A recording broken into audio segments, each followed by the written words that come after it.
Day catch వారి కొరమీనులు, రొయ్యలు పూర్తి స్థాయి నాటు రకానివి. చాలా టెండర్ గా, చాలా టేస్టీగా ఉంటాయి. డే క్యాచ్, ఏ ఫార్మర్స్ అవుట్లెట్. నమస్తే, వెల్కమ్ టు రియాలిటీ చెక్. ప్రస్తుతం మనతో పాటు ఉన్నారు సిఐటియు రాష్ట్ర ఉపాధ్యక్షులు కందారపు మురళి గారు. సార్ నమస్తే అండి. నమస్కారం సార్, తిరుపతి లడ్డు వ్యవహారానికి సంబంధించి కోట్లాది మంది హిందువుల మనోభావాలతో ముడిపడి ఉన్న అంశానికి సంబంధించి రాజకీయ నాయకులు ఇక ఎక్కడితో ఆపితే బాగుండేది అని భక్తులందరూ కూడా ఘోషిస్తున్న తరుణంలో ఏదో ఒక రకంగా అంశాన్ని తెర మీదకు తీసుకొస్తూనే ఉన్నారు. సుప్రీం చెప్పింది, అసలు ఎవరు చెప్పారు మీకు జంతువుల కొవ్వు కలిసింది అని? అయినప్పటికీ టాపిక్ని పదే పదే తెస్తూనే ఉన్నారు. ఎలా చూడాలి సార్? నమస్కారం. మీకు, రియాలిటీ చెక్ వీక్షకులకి అందరికీ నేను సిఐటి తరఫున ముందుగా నమస్కారాలు తెలియజేస్తున్నాను. ఈరోజు సుప్రీంకోర్టు చేసినటువంటి వ్యాఖ్యలు చాలా కీలకమైనటివి. కల్తీ లడ్డు వ్యవహారంలో జంతు కొవ్వు కలిసిందని, అదే మాదిరి ఇతర రకరకాల రసాయనాలు కలిశాయని జరుగుతున్నటువంటి చర్చ మీద ఇట్లాంటి చర్చని ఆపండి అని చెప్పి కోరుతూ ఒక అతను పిటిషన్ దాఖలు చేశాడు. ఆ పిటిషన్ ని తిరస్కరిస్తూ కోర్టు కొన్ని వ్యాఖ్యానాలు చేసింది. మనోజ్ శ్రీనివాస్ గారు దాన్ని తిరస్కరిస్తూ కొన్ని వ్యాఖ్యానాలు కోర్టు చేసింది. ఆ వ్యాఖ్యానాల సారాంశం ఏంటంటే, అసలు జంతు కొవ్వు కలిసిందని చెప్పడానికి మీరెవరు? అసలు మీరేమన్నా నిపుణులా? లేదంటే ఏ రకంగా కొన్ని నిర్ధారణ చేసి మీరు ఆ రకమైనటువంటి మాటలు మాట్లాడతారో ఆ పేరుతో మా దగ్గరికి వస్తారు అని చెప్పి పూర్తిగా దాన్ని తిరస్కరించింది. ఇది అవసరం లేదని. సిబిఐ ఆల్రెడీ దాన్ని ప్రోబ్ చేస్తా ఉంది కాబట్టి, ఆ దర్యాప్తు కొనసాగుతా ఉంది కాబట్టి మీరేదన్నా ఉంటే వాళ్ళకి అందజేయండి అని చెప్పి చెప్పింది. ఈ జరిగినటువంటి ఘటనలో పిటిషనర్ కు సుప్రీంకోర్టు చెప్పిన కొంతమందికి ఇది సూటిగానే మీరు చేస్తున్నది తప్పు అని చెప్పి ఒక చెంప మీద దెబ్బ కొట్టినట్టుగా ఇది సుప్రీంకోర్టు వ్యాఖ్యానంగా మనం చూడాలి. వాస్తవంగా మనకి ఈ రాష్ట్రంలో జరుగుతున్నది ఏమి? కల్తీ లడ్డు వ్యవహారం అనే దానికంటే కూడా దీంట్లో జంతు కొవ్వు కలిసిందని, ఇంకొక బాత్రూమ్ రసాయనాలు కలిశాయని, ఇవ్వని అవని రకరకాల పేర్లతో బాధ్యత కలిగినటువంటి నాయకులు, లేదనంటే తప్పులు జరిగితే వాటిని సంస్కరించాల్సినటువంటి వాళ్ళు, శిక్ష వేయాల్సినటువంటి వాళ్ళు కూడా ఇదే రకమైనటువంటి బాధ్యత రాహిత్యంతో ప్రవర్తించడం అనేది భక్తుల మనోభావాలతో చెలగాటమాడేట్టుగా ఉంది తప్ప, రెండోది ఏదో కేవలం హిందువులు అన్నటువంటి దృష్టిని ఇదేదో హిందువులకి పేటెంట్ లాగా వ్యవహరిస్తున్నటువంటి పరిస్థితి. ఒక హిందువులేనే కాదు, ఈ కొండ మీదకి రకరకాల మతాల వాళ్ళు వస్తుంటారు, ప్రపంచ దేశాల నుంచి వస్తున్నారు. భారతదేశంలో మతాతీతమైనటువంటి ఒక ప్రాంతంగా వస్తున్నటువంటి వాళ్ళు ఉన్నారని అంటే వెంకటేశ్వర స్వామి. వెంకటేశ్వర స్వామి చరిత్రలోనే మత సామరస్యం మనకు అడుగడుగున కనిపిస్తుంది. ఆయన బీబీ నాంచారిని వివాహం చేసుకున్నటువంటి సందర్భాన్ని కూడా ఉదాహరిస్తూ ఉంటారు. ఇక్కడ చిత్తూరు జిల్లాలో కూడా ఆయన్ని తమ అల్లుడుగా భావిస్తున్నటువంటి ముస్లింలుగా ఉంటూ తిరుమల శనివారాలు కూడా చేస్తున్నారు. అంటే ఇది కేవలం ఒక హిందువులకో లేదంటే కొంతమంది వైష్ణవులకో ఇట్లాంటి వాళ్ళకో సంబంధించినటువంటి వ్యవహారం కాదు. ఇది చాలా మంది భక్తుల మనోభావాలతో ముడిపడి ఉన్నటువంటిది. రెండవది, ఒక భక్తి అనే సమస్య కంటే కూడా ఇది ఒక ప్రముఖ యాత్రాస్థలంగాను, దీనికి ఒక విశిష్టమైనటువంటి స్థానంగాను, లడ్డూకి ప్రపంచంలో ఒక పేటెంట్ కూడా ఉంది. పేటెంట్ కలిగినటువంటి ఒక రకమైనటువంటి ఒక పదార్థం కానీ, దీనికి ఒక అత్యున్నతమైన ప్రామాణికాలు అనేకం ఉన్నటువంటి నేపథ్యంలో దీన్ని కొన్ని నిర్ధారణలు చేయకుండానే కొన్ని వ్యాఖ్యానాలు చేసేయడం, దీనికి ఉన్నటువంటి మనోభావాలను కూడా పట్టించుకోకుండా విచ్చలవిడిగా ఈ వ్యాఖ్యానాల తీవ్రత తారాస్థాయికి చేరిపోవడం అనేది ఈ సందర్భంలో సుప్రీంకోర్టు చేసినటువంటి కామెంటు. ఈరోజు రాష్ట్రంలో జరుగుతున్నటువంటి చర్చ ప్రధానంగా ప్రధాన ప్రతిపక్షం, అధికార పక్షం, కూటమిలో ఉన్నటువంటి పార్టీల మధ్య ప్రతిరోజు ఒక యుద్ధమే. మనం చూసాం అసెంబ్లీ సమావేశాల్లో ప్రజా సమస్యల కంటే కూడా లడ్డూ మీద వెచ్చించిన సమయమే ఎక్కువ. వాస్తవంగా దర్యాప్తు చేసేది ఎమ్మెల్యేలు కాదు, మంత్రులు కాదు, లేదా ముఖ్యమంత్రి కూడా కాదు. దర్యాప్తు చేయడానికి దానికి ఒక యంత్రాంగం, దానికి ఒక సిస్టము, దానికి ఒక ఎవాల్వ్డ్ విధానం అనేది ఒకటి ఉంది. ఆ విధానం ప్రకారం రాష్ట్ర హైకోర్టు ఇచ్చినటువంటి డైరెక్షన్ రీత్యా కూడా సిబిఐ దాని మీద విచారణ జరుపుతా ఉంది. రకరకాల రూపాల్లో సుప్రీంకోర్టులోను, హైకోర్టులోను, ఇతర అన్ని స్థాయిల్లో రకరకాల వ్యాజ్యాలు నడుస్తున్నాయి. ఈ అన్నిటి నేపథ్యంలో సిబిఐకి ఒక ప్రత్యేకమైనటువంటి బాధ్యత ఇచ్చి ఈ పనిని మీరు పూర్తి చేయండి అని చెప్పి స్వయంగా కోర్టే చెప్పిన తర్వాత వాళ్ళు దాన్ని తయారు చేశారు. కొన్ని వందల పేజీల నివేదికలు తయారు చేశారు, ప్రభుత్వానికి కోర్టుకు అందజేశారు. ఈ నేపథ్యంలో సిబిఐ చేయాల్సినటువంటి పని, లేదంటే కమిషన్లు చేయాల్సినటువంటి పని, కోర్టులు చేయాల్సినటువంటి పనిని ఈరోజు బాధ్యత రాహిత్యంగా కొంతమంది వ్యక్తులు, కొంతమంది పాలక పార్టీల ప్రతినిధులు లేదా ప్రతిపక్షానికి సంబంధించినటువంటి వాళ్ళు ఎవరెవరు ఇష్టం వచ్చినటువంటి వాళ్ళు మాట్లాడడం అనేది సమంజసం కాదు. మీరేమి నిపుణులు కాదు. మీరు జంతుకు కలిసిందా లేదా, రసాయనాలు కలిసాయా లేదా, మీరెవరయ్యా మాట్లాడడానికంటే స్వయంగా నేరుగా రాష్ట్ర ముఖ్యమంత్రిని ప్రశ్నించినట్టుగా ఉంది. యాక్చువల్గా సార్, బాధ్యతాయుతమైన పదవులలో ఉండి రాజకీయ నాయకులుగా ఉండి అంటే వాళ్ళు ఏమి ఇప్పుడు జూనియర్స్ కూడా కాదు, ఓకే, దశాబ్దాల తరబడి రాజకీయ నాయకులుగా కొనసాగుతున్న వారు ఎటువంటి నివేదిక లేకుండా, దర్యాప్తు సంస్థలు ఏమీ తేల్చి చెప్పకుండా అందులో ఏం కలిసిందో, అది కూడా దేవుడికి సంబంధించిన వ్యవహారం అయ్యేసరికి ఎందుకు దేవుడిని కూడా రాజకీయాలకు వాడేసుకున్నారా ఆల్రెడీ? అదే ఇప్పుడు దేవుణ్ణి వాడేసుకుంటున్నారు అనేది కదా మనకు కనిపిస్తా ఉంది. వాళ్ళ స్వార్థపూరితమైనటువంటి రాజకీయాల కోసం, ఎదుటి వాడిని దెబ్బతీయడం కోసం అది చెప్తారు చూడండి. మా మంచి కుక్కను కూడా పిచ్చి కుక్క అని చెప్పి ప్రచారం చేసి కొట్టి చంపేస్తే తప్పు లేదు అన్నట్టుగా ఒక సామెత గతం నుంచి మనం వింటున్నటువంటిది. ఇప్పుడు ఏమీ లేని దగ్గర నిజంగానే తప్పులుంటే ఆ తప్పుల మీద మాట్లాడండి, ఆ తప్పుల మీద శిక్షలు వేయండి, ఆ తప్పుల మీద చర్యలు తీసుకోండి. ఎవడు కాదనడు దాన్ని. ఈ పార్టీ ఆ పార్టీ అనే ఉంది, ఈ మతం ఆ మతం అనే ఉంది. ఇస్లాంలో పోయి ఇట్లాంటి తప్పులు చేస్తే దాన్ని ఎవరైనా సమర్థిస్తారా? క్రైస్తవంలో పోయి తప్పులు చేస్తే, ఇట్లాంటి తప్పులు చేస్తే సమర్థిస్తారా? పాపపు పనులు ఏ మతంలో జరిగినా, తప్పులు ఏ మతంలో జరిగినా, ఏ కులంలో జరిగినా, ఏ ప్రాంతంలో జరిగినా భాషతో కూడా నిమిత్తం లేదు, జీవన విధానాలతో నిమిత్తం లేదు. తప్పు జరిగినటువంటి చోట తప్పుకు పాల్పడినటువంటి వాళ్లకు శిక్షలు వెయ్యాలి అని చెప్పి మనం ఏర్పాటు చేసుకున్నటువంటి చట్టాల్లో ఉన్నాయి, లేదా శిక్షా స్మృతుల్లో ఉన్నాయి, రాజ్యాంగంలో చెప్పబడింది. ఇవన్నీ మతాతీతమైంది, మతాలకు కూడా సంబంధం లేదు.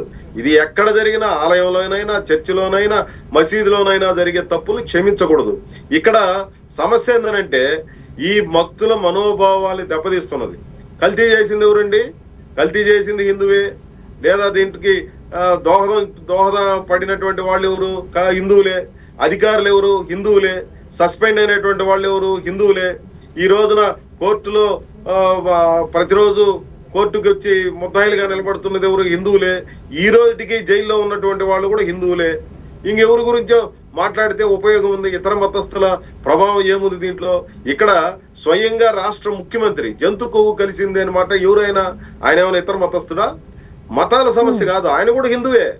హిందువులే ఈరోజు దేవుణ్ణి ఏ రకంగా వాడుకుంటూ తమ అవసరాల కోసం తాము అనుకున్నటువంటి భావాన్ని బలపరుచుకోవడం కోసం దేవుణ్ణి ఒక ఆయుధంగా చేసుకుని ప్రవర్తిస్తున్నటువంటి తీరు చాలా అన్యాయంగా ఉంది, అసందర్భంగా ఉంది. గతంలో ఎప్పుడు కూడా ఈ రకమైనటువంటి పద్ధతిలో మేము చూడలేం. ఇది చాలా తప్పుడు వ్యవహారంగా ఉంది.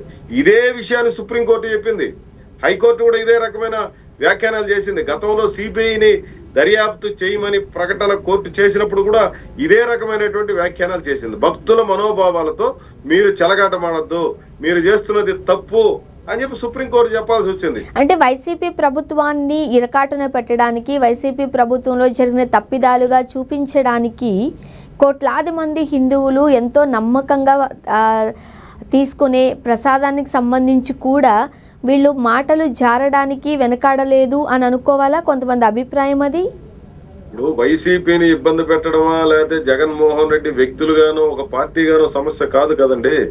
ఇప్పుడు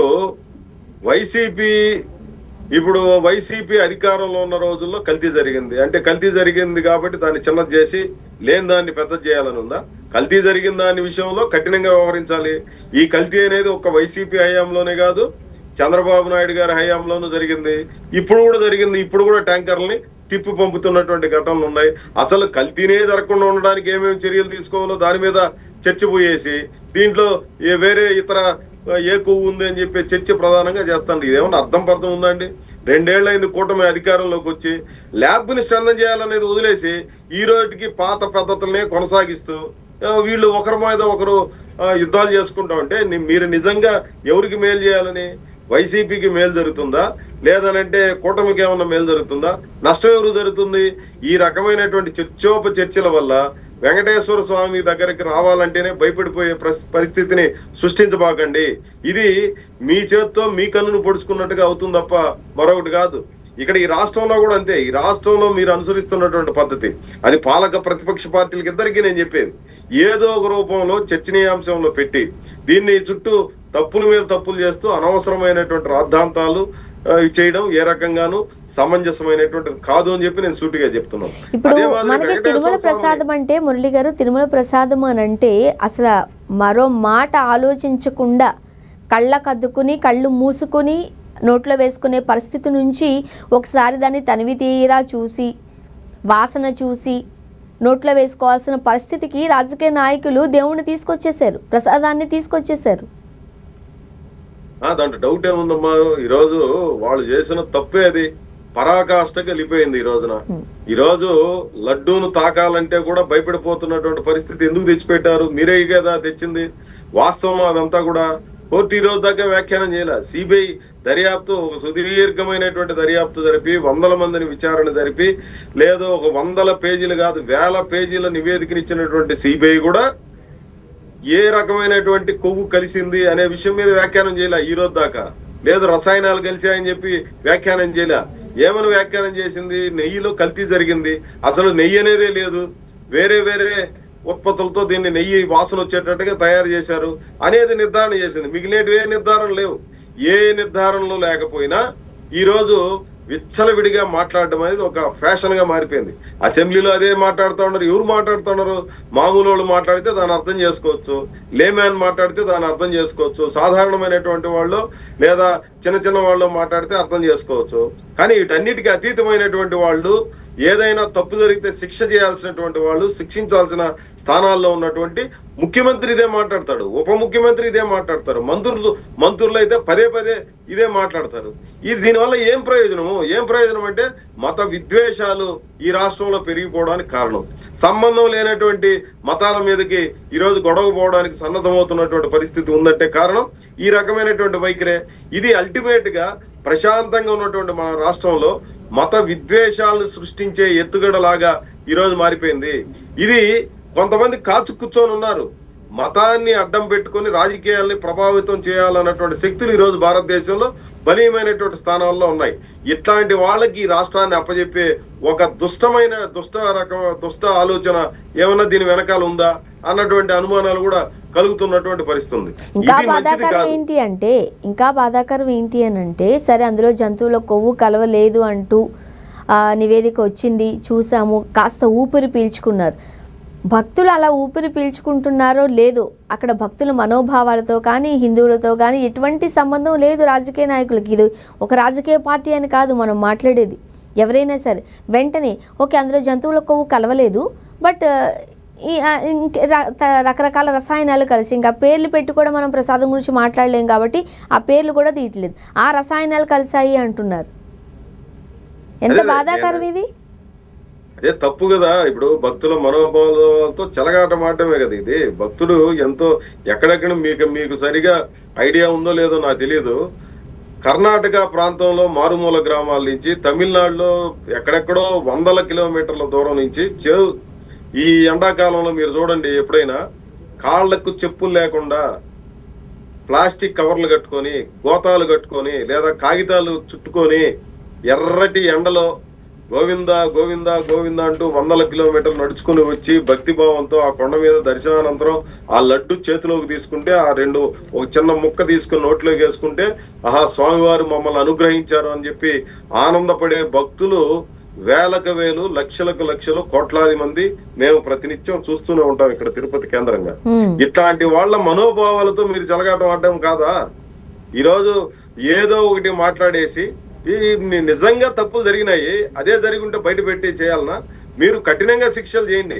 అవన్నీ వదిలేసి ఆ రకమైనటువంటి చర్చలో పోకుండా రోజు పంచాయతీ రోడ్డు మీద కొలాయి దగ్గర కొట్లాడుకునే పంచాయతీ లాగా ఈరోజు లడ్డూని ఆ స్థాయికి దిగదార్చి ఈరోజు అన్యాయమైనటువంటి పద్ధతిలో, బాధాకరమైనటువంటి రీతిలో ఈరోజు మహాప్రసాదాన్ని ఈరోజు ఒక అప్రాధాన్యమైనటువంటి వస్తువులాగా మార్చేసి, అన్ని వస్తువుల్లాగానే ఇది కల్తీకేమి మినహాయింపేం కాదు అన్నట్టు స్థాయికి దిగదార్చి ఈరోజు ప్రవర్తిస్తున్నటువంటి ఈ తీరుందే, దీన్ని భక్తులందరూ చాలా తీవ్రంగా వ్యతిరేకిస్తున్నారు. సాధారణ ప్రజలు కూడా వ్యతిరేకిస్తున్నారు. ఈ ధోరణిని విడనాడాలని చెప్పి కోరుతున్నారు. అంటే ప్రభుత్వాలు పారదర్శకతకి తోడ్పాటునియాలి తప్ప ఈ రకమైనటువంటి తప్పుడు ప్రచారాలకి తామే కేంద్రంగా ఉండి చేయడాన్ని భక్తులు గాని ప్రజలు గాని దాన్ని రిసీవ్ చేసుకోవడంలో చాలా తీవ్రంగా బాధాతప్త హృదయంతో వాళ్ళందరూ ఉన్నారు.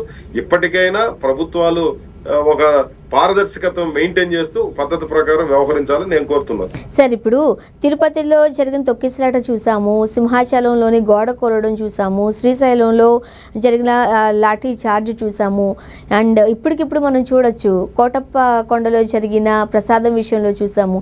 వీటి మీద ప్రభుత్వాలు ఖచ్చితంగా దృష్టి సారించి మరొకసారి ఇలాంటి సంఘటనలు పునరావృతం కాకుండా చూడాల్సిన బాధ్యత ప్రభుత్వంపై ఉంది.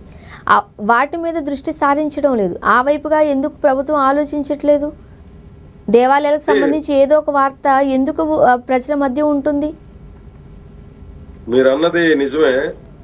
వాస్తవంగా తిరుపతిలో తొక్కిసలాట తర్వాత, ఇక్కడ చనిపోయిన తర్వాత అన్ని ఆలయాల దగ్గర ఉన్నటువంటి వ్యవస్థని పటిష్టం చేసే పని మీద ప్రధానమైనటువంటి కేంద్రీకరణ జరిపి ఉంటే ఆ తరువాత ఘటనలు ఏవి జరిగి ఉండడానికి అవకాశం లేదు.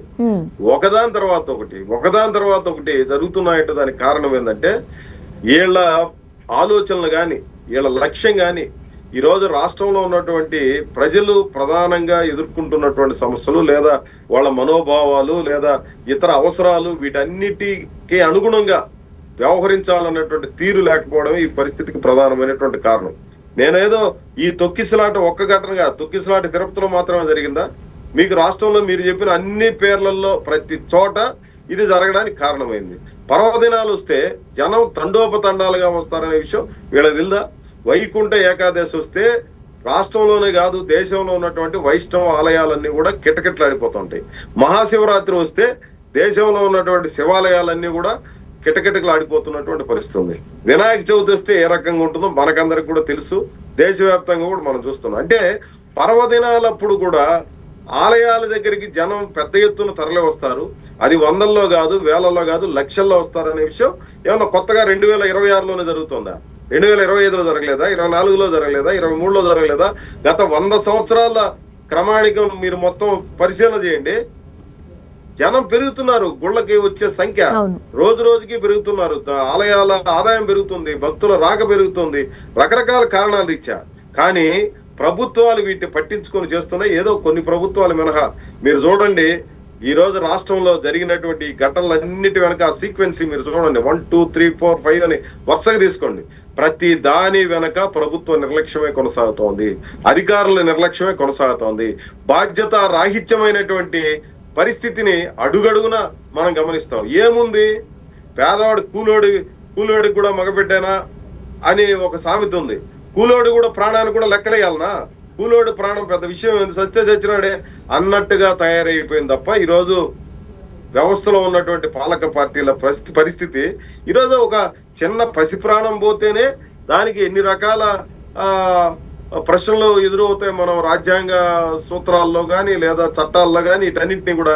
కానీ ఇట్లాంటి చోట ఆలయాలు కానీ లేదా పెద్ద పెద్ద ఉత్సవాలు జరిగే క్రమాలు ఇట్లాంటి వాటి అన్నిటిలో కూడా ఈ రకమైనటువంటి పద్ధతుల్లో జరుగుతుంటే వాటిని నియంత్రించడానికి సరైనటువంటి పద్ధతులు మన దగ్గర లేవు. కనీసం వాటి మీద ఈ రోజు దాకా ఒక్కసారి కూడా సమీక్ష చేయలే. ఇప్పుడు రేపు ఉగాది వస్తుంది, ఉగాదిలో రాష్ట్రమంతా నూతన సంవత్సర తెలుగు వేడుకలు రాష్ట్రమంతా జరుగుతాయి. ప్రతి ఆలయము కిటకిటలాడిపోతాం. రేపు జరగదా తొక్కిసలాట్లు? లేదా మొన్ననే మహాశివరాత్రి వచ్చింది, శ్రీశైలంలో ఎందుకు ఆ పరిస్థితి వచ్చింది? అధికారుల ముందు చూపు లేకపోవడం వల్లే కదా. ఇట్లాంటి ఘటనలు రాష్ట్రంలో పదే పదే జరుగుతున్నా దీనిని ఎట్లా నియంత్రించాలా, ఈ మేనేజ్మెంట్ ఏం చేయాలి? వాస్తవంగా టీటీడీలో ఈ తొక్కిసలాటని నియంత్రించే వ్యవస్థ చాలా పవర్ఫుల్ గా ఉంటుంది. అసలు మీరు 5-6 లక్షల మంది వచ్చినటువంటి రోజులు కూడా ఉన్నాయి తిరుమలలో. తిరుమల కొండ మీదకి 1 లక్ష అనేది సర్వసాధారణం. కొంచెం పర్వదినాల్లో 2 లక్షలు 3 లక్షలు అనేది కూడా ఇంకా పెద్ద ఎత్తున వస్తాయి. ఇట్లాంటి అన్ని సందర్భాల్లో కూడా మాబు చాలా పెద్ద ఎత్తున గుమికి ఉన్న వాటిని మేనేజ్ చేసే పవర్ఫుల్ సిస్టమ్ మనకు టీటీడీలో కనిపిస్తుంది. దానికి కొన్ని నామ్స్, కొన్ని పద్ధతులు ఇవన్నీ ఉన్నాయి. వీటన్నిటి కూడా ఈ ఎక్స్పీరియన్స్ తీసుకొని మిగిలిన వాటికి ఇంప్లిమెంట్ చేయాల్సింది పోయి తిరుపతిలో జరిగినటువంటి ఘటనని అదేదో పాపపు గత ప్రభుత్వ వైఫల్యాల కారణంగా ఈ పరిస్థితి తలెత్తుందని చెప్పి ఇప్పుడు ఉండేవాడు మాట్లాడితే ఏం అర్థం ఉంటుంది?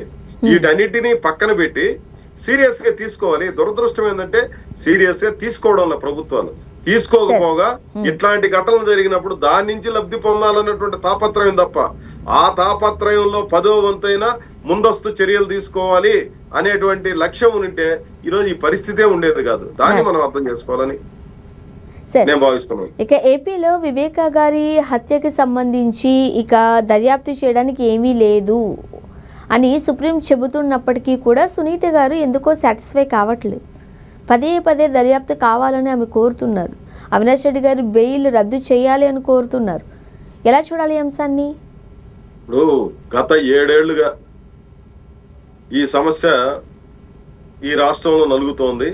ప్రధానమైనటువంటి సమస్యల్లో ఈరోజు ప్రధాన ప్రతిపక్షం అధికార పక్షాలకు మధ్యన జరుగుతున్నటువంటి యుద్ధంలో ఒకరినొకరు విమర్శ చేసుకునేటువంటి సందర్భంలో వివేకానందరెడ్డి గారి పేరు రాకుండా విమర్శ ముగిసినటువంటి సందర్భాలు చాలా తక్కువ, అరుదుగా ఉన్నటువంటి పరిస్థితి కొనసాగుతుంది. అంటే రాష్ట్రంలో ఓ సీరియస్ సమస్య. ఎందుకు? మాజీ ముఖ్యమంత్రికి స్వయంగా సోదరుడు, దివంగత రాజశేఖర రెడ్డి గారికి స్వయాన తమ్ముడు, అంటే ఒక ముఖ్యమంత్రిగా పనిచేసినటువంటి రాజశేఖర రెడ్డి గారికి స్వయాన తమ్ముడు, ఇంకొక ఆయన కుమారుడు జగన్మోహన్ రెడ్డి గారు ముఖ్యమంత్రిగా ఉన్న రోజుల్లో ఆయన మీద చాలా పెద్ద చర్చ జరిగింది. ఆయనకి బాబాయ్ వరుస. ఒక ఆయనకేమో ఒక మాజీ ముఖ్యమంత్రికేమో తమ్ముడు, ఇంకొక మాజీ ముఖ్యమంత్రికేమో స్వయంగా బాబాయి. అదే మాదిరి ఆయనే స్వయంగా ఎంపీ, ఆ ఎమ్మెల్సీకి చేశాడు, మంత్రిగా చేశాడు. రాష్ట్రంలో అత్యంత ముఖ్యమైనటువంటి పర్సనాలిటీ, పెద్ద వివాదాస్పదమైన మనిషి కూడా కాదు. అన్ని రాజకీయ పార్టీలు, అన్ని సంఘాలు, వీళ్ళు వాళ్ళు అన్నటువంటి తేడా లేదు, అందరితో బాగుంటారు.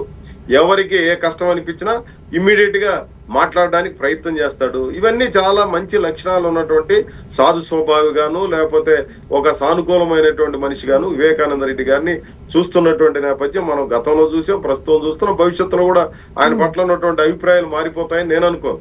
అట్లాంటి మనిషిని అత్యంత దారుణంగా హత్య చేస్తే ఇన్ని సంవత్సరాల పాటు 7 సంవత్సరాల పాటు ఒక సుదీర్ఘమైనటువంటి దర్యాప్తు జరగడానికి కారకులు ఎవరు? ఒకవేళ జరిగినా నిజమైనటువంటి హంతకులు దొరికారా? వాళ్ళకి శిక్ష పడేటట్టుగా సిబిఐ వ్యవహరించిందా?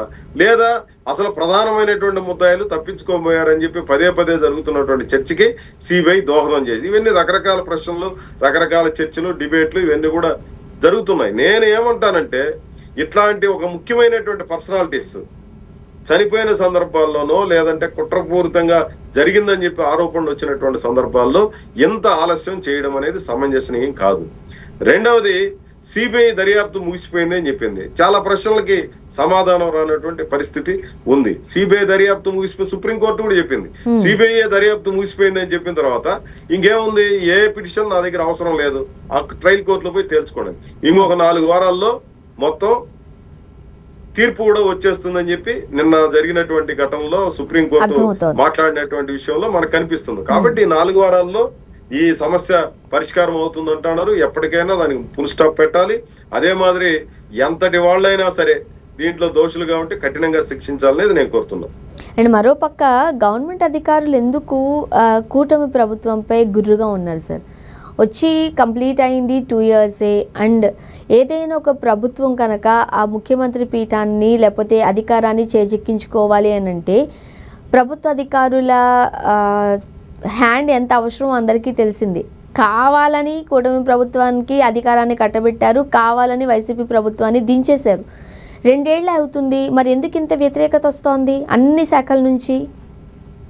ప్రభుత్వ అధికారులందరూ ఈ ప్రభుత్వానికి వ్యతిరేకంగా ఉన్న అధికారులు అంటే ఐఏఎస్లు, ఐపీఎస్లు ఇట్లాంటి వాళ్ళందరూ కూడా అంత ఏదో వ్యతిరేక.